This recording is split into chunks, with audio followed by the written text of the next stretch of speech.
చింతాకు పొడి సన్న చేపల కూర ఎలా చేద్దామో చూద్దాం.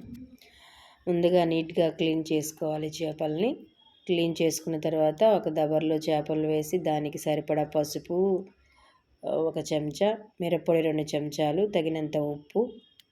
మీకు చింతాకు పొడి ఇంకొంచెం కావాలి అనుకుంటే మీరు వేసుకోవచ్చు. తర్వాత చింతపండు రసం కొద్దిగా, మరలా ఈ మిశ్రమాన్ని బాగా కలుపుకోవాలి. తర్వాత కడాయి పెట్టి ఆయిల్ 4 చెంచాలు లేదా 5 చెంచాలు వేసి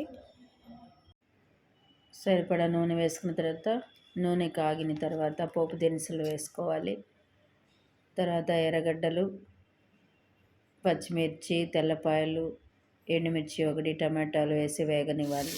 మెంతుల పొడి కొంచెం వేయాలి. తర్వాత ముందుగా కలిపెట్టుకున్న చేపల మిశ్రమాన్ని దాంట్లో ఈ కడాయిలో వేసి తిరగమాతలో వేసి ఒక 10 నిమిషాలు సిమ్లో ఉడకనివ్వాలి. అంతే, మా అమ్మమ్మ చేసిన చింతాకు పొడి కూర, చేపల కూర రెడీ.